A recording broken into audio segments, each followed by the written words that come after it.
बिस्मिल्लाहिर्रहमानिर्रहीम। अस्सलाम वालेकुम students, welcome to CBEL concept based education learning YouTube channel. मैं हमाद अहमद आपका ट्यूटर।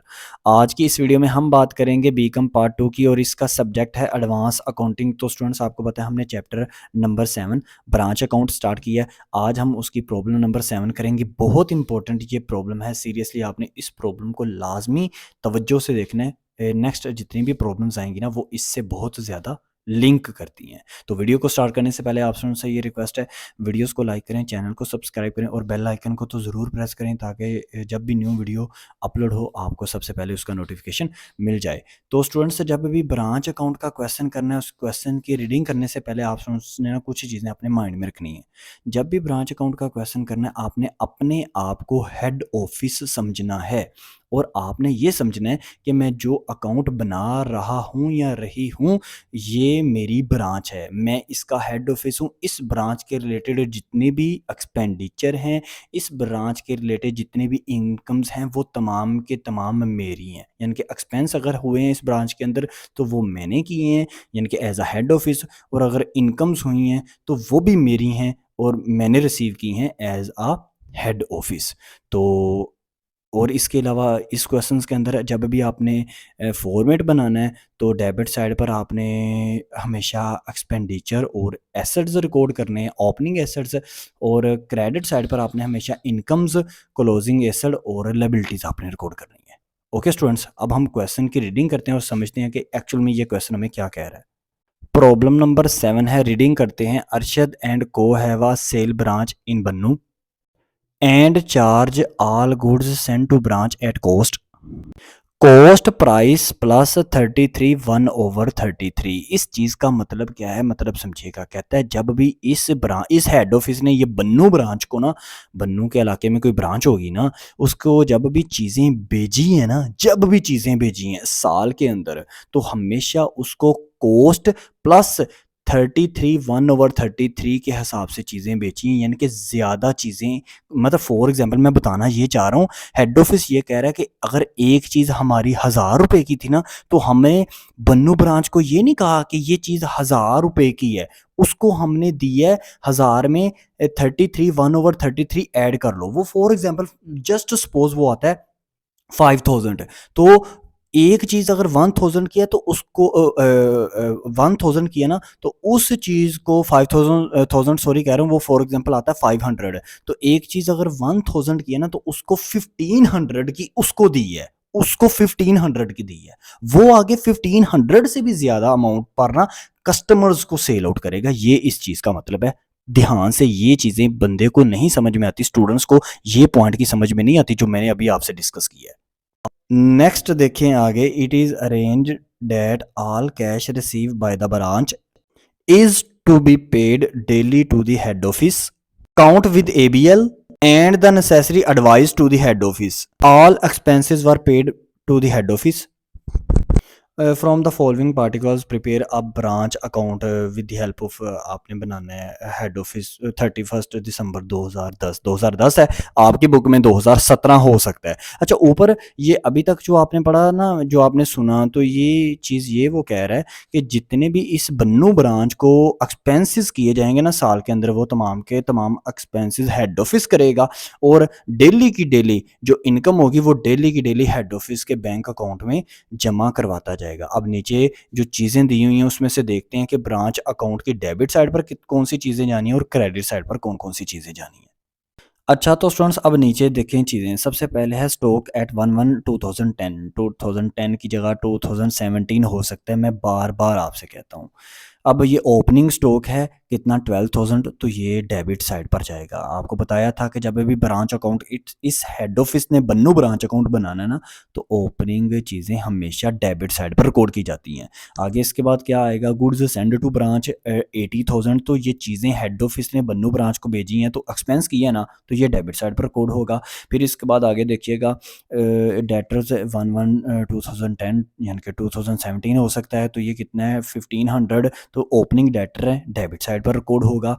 आगे देखते जाएं। आगे देखें, आपके पास आया है कैश सेंड टू HO यानी कि हेड ऑफिस कितना 77,100। ये सर क्या है? ये है cash receive bye head office, cash receive from branch होता था ना, या कैश रिसीव फ्रॉम कस्टमर, वो जो ना हो तो हमें मेमोरेंडम डेटर अकाउंट बनाना पड़ेगा, ये वो है। उसने इनडायरेक्टली बात की है। देखो, cash send to head office का मतलब क्या है कि जी इतना पैसा ना ड्यूरिंग होल ईयर भेजा है हेड ऑफिस को। किसने? ऑफ कोर्स ब्रांच ने भेजा ना। तो आप इस तरह कह लो, cash send to head office कह लो, या cash received by branch, cash received from branch कह लो, या फ्रॉम कस्टमर कह लो, सेम ही चीज़ है।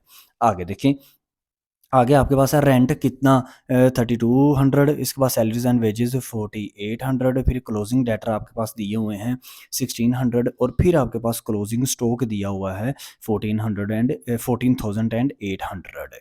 तो अब यहाँ पर एक चीज़ नोटिस करें, क्या सर ब्रांच अकाउंट के अलावा कोई और चीज़ भी बनानी, कोई और अकाउंट बनाना पड़ेगा? देखते हैं। ओपनिंग स्टॉक क्लोजिंग स्टॉक होना चाहिए, दोनों दिया हुआ है। ओपनिंग स्टॉक 12,000 है, क्लोजिंग स्टॉक है 14,800 है।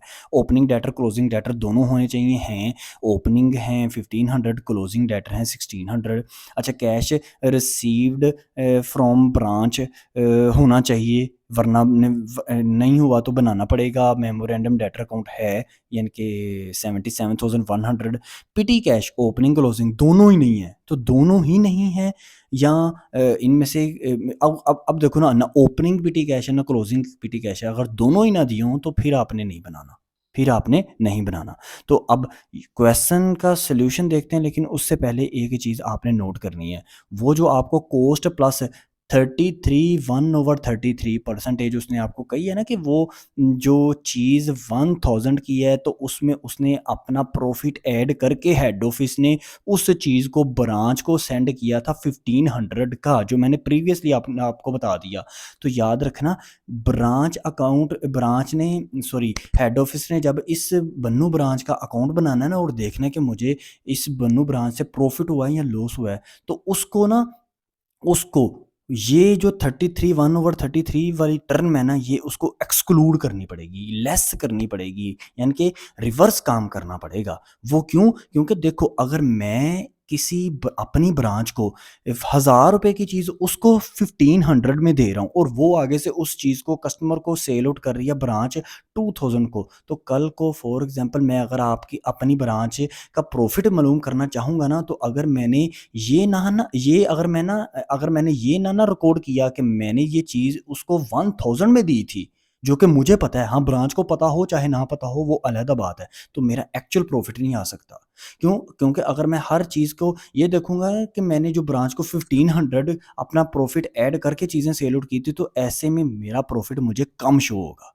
ठीक हो गया? सोल्यूशन पर चलते हैं, मजीद इस बात को मैं डिटेल में एक्सप्लेन करता हूँ। अच्छा, तो स्टूडेंट्स अब हम सॉल्यूशन की तरफ मूव ऑन कर गए हैं। सबसे पहले ऊपर आप लिखेंगे फॉर्मेट में in the book of head office, नीचे बन्नू ब्रांच, डेट लिख दीजिएगा। अब इसका फॉर्मेट का होगा, फॉर्मेट इसका ये होगा कि डेट रेफरेंस अमाउंट यानी कि रुपीज़, फिर डेट रेफरेंस रुपीज़। रेफरेंस की जगह आप पार्टिकुलर्स डिटेल, ये दोनों में से कोई भी वर्ड आप ना यूज़ कर सकते हो। सबसे पहले डेबिट साइड की बात करते हैं। डेबिट साइड कौन सी है? जो आपको आपकी स्क्रीन पर लेफ्ट साइड पर जो 3 कॉलम डेट पार्ट रेफरेंस और रुपीज़ नज़र आ रही है ना, तो ये डेबिट साइड है, और दूसरी वाली क्रेडिट साइड है। अब डेबिट साइड पर सबसे पहले ओपनिंग एसेट्स रिकॉर्ड करें। तो डेट में डेट लिखें, ओपनिंग 1/1/2010, 2010 की जगह आप 2017 लिख सकते हैं। तो सबसे पहले ओपनिंग स्टॉक कितना था आपके पास? वो था 12,000। उसके बाद आप रिकॉर्ड करेंगे डेटर्स ओपनिंग कितने थे? 1500।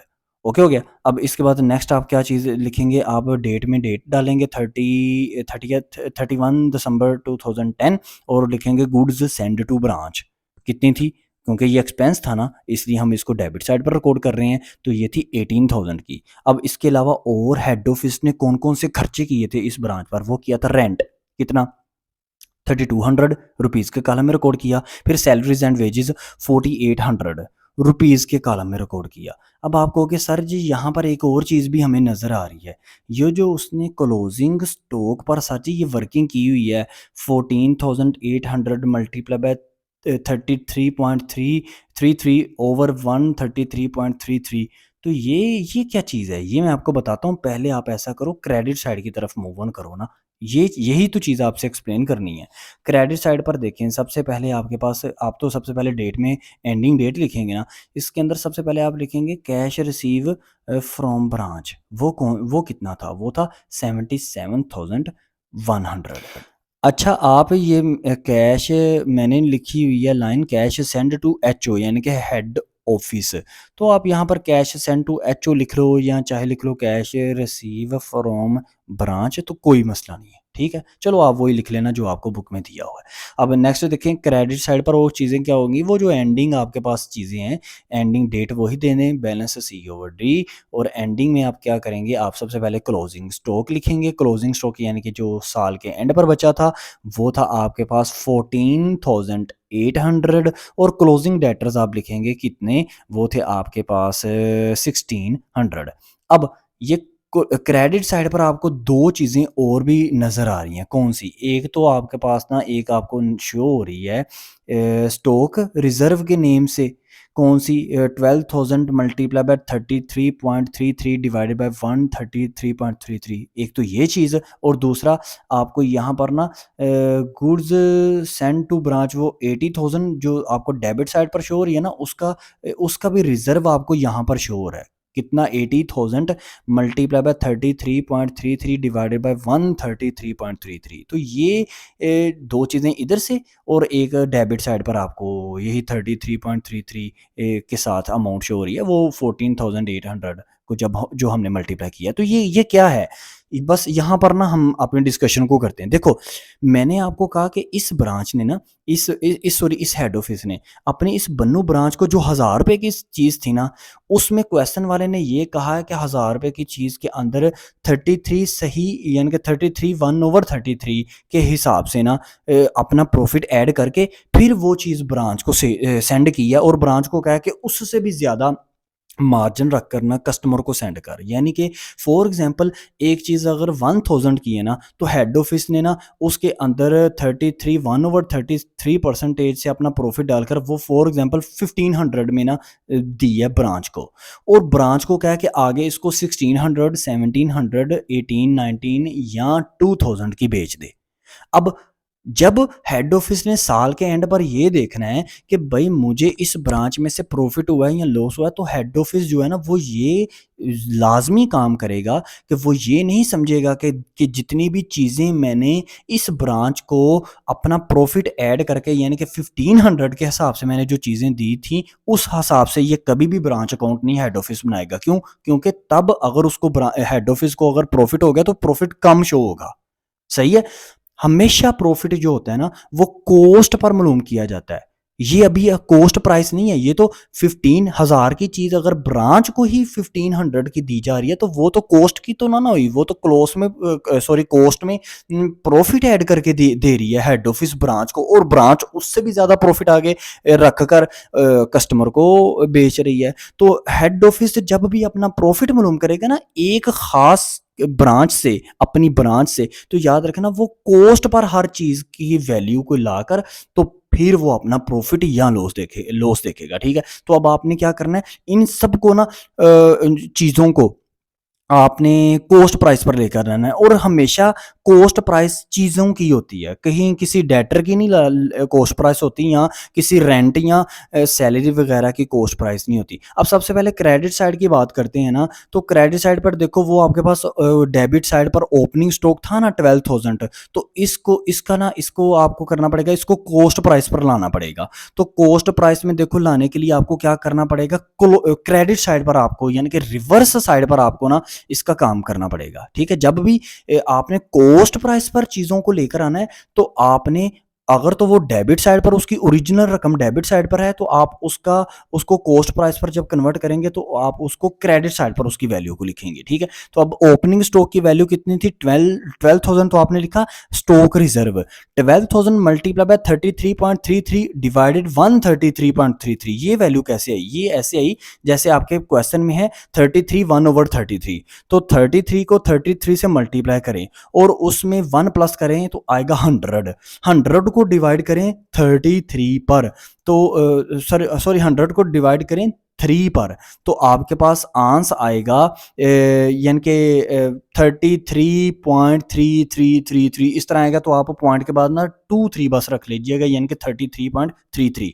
तो वो होगी 33.33% होगी। हमने उसको तोड़ लिया ना, तो तोड़कर हमने उसकी परसेंटेज बना ली 33.33। तो अब जब भी हम ना कोस्ट में कन्वर्ट करते हैं तो हम 33.33 डिवाइडेड 100 नहीं करेंगे, डिवाइडेड 100 में वो प्लस करेंगे जो ऊपर वाली वैल्यू, यानी कि फॉर एग्जांपल अगर होता ना 25%, तो आप 25 डिवाइडेड बाय 125 करते, यानी कि 125 करते। अगर होता 20% तो आप करते 20 डिवाइडेड बाय 120। अगर होता 15 तो आप करते 15 डिवाइडेड बाय 115। तो इसी तरह 33.33% आई ना उसको तोड़ने के बाद, तो आप करोगे 33.33 डिवाइडेड बाय 133.33, 100 प्लस करो उस अमाउंट में। 33.33 में तो आएगा 133.33। तो अब आना आप ना इस 12,000 को मल्टीप्लाई करो 33.33 और डिवाइड कर देना 133.33 से, तो आपके पास जो अमाउंट आएगी वो आएगी 3000।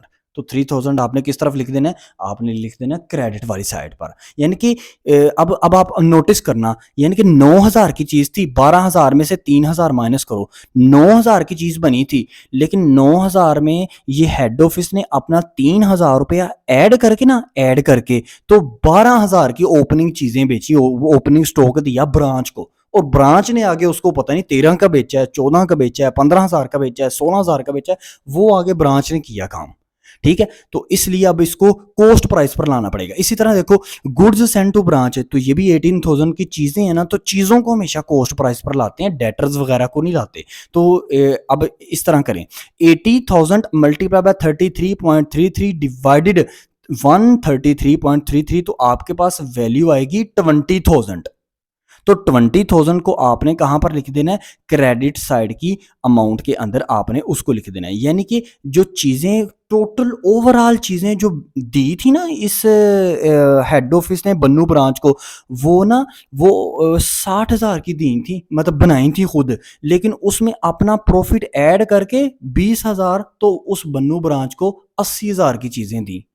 हालांकि हेड ऑफिस ने वो चीजें 60,000 की खुद बनाई थी। ठीक हो गया। अब इस तरफ की बात करते हैं, डेबिट साइड पर आ जाओ। तो क्रेडिट साइड पर था ना क्लोजिंग स्टॉक 14,800, तो इसको जब आप कॉस्ट प्राइस पर लेकर आएंगे तो डेबिट साइड पर लिखेंगे स्टॉक रिजर्व के नेम से। तो 14,800 मल्टीप्लाई बाय 33.33 डिवाइडेड 133.33, तो आएगा 3,700। तो ये देखें आपने क्या किया, इसको डेबिट साइड पर रिकॉर्ड कर लिया। अब जितनी भी क्रेडिट साइड की अमाउंट्स हैं उसको प्लस करें और उसमें से डेबिट साइड की अमाउंट को माइनस कर दें, तो देखते हैं कि प्रॉफिट आता है या लॉस आता है। अच्छा, तो स्टूडेंट्स जब हमने क्रेडिट साइड को करेंगे ना प्लस, तो आएगा 1,16,500। क्रेडिट साइड के अंदर जितनी भी अमाउंट्स हैं ना उनको ऐड करेंगे, आपके पास ये फिगर आएगी। तो दोनों साइड पर इस फिगर को आपने नोट डाउन कर लेना, डेबिट साइड पर भी और क्रेडिट साइड पर भी। इससे डेबिट साइड की सारी वैल्यूज जो है ना वो माइनस करें, तो आपके पास जो आएगा ना वो प्लस में आंसर आएगा, यानी कि 11,300 ये प्लस में आएगा। तो प्लस का मतलब ये होता है, कैलकुलेटर से प्लस आने का मतलब ये होता है कि आपके पास प्रॉफिट आ चुका है। तो ये ब्रांच का प्रॉफिट है, इसको जिस मर्जी नेम से लिख लें, ब्रांच प्रॉफिट के नेम से लिख लें, जर्नल प्रॉफिट लिख लें, कुछ भी लिख लें, तो ये प्रॉफिट किसका है, ब्रांच का है। तो यहाँ पर ये स्टूडेंट्स आपका ये क्वेश्चन कंप्लीट हुआ। आई होप सो आपको समझ में आया होगा। नेक्स्ट जो क्वेश्चन है ना वो ऐसे ही है, कॉस्ट प्लस 20% प्रॉफिट या 25% प्रॉफिट। तो आपने बड़े अच्छे से तवज्जो से समझना है। आई थिंक सो ये वीडियो आपको अच्छी लगी होगी। वीडियो अच्छी लगी लाइक करें, चैनल को सब्सक्राइब करें और इन वीडियोज़ को ज़्यादा से ज़्यादा अपने फ्रेंड्स में भी शेयर करें ताकि आपके साथ साथ उनका भी बेनिफिट हो। अपना ख्याल रखें, अपने इस यूट्यूब चैनल का भी। अल्लाह हाफिज़।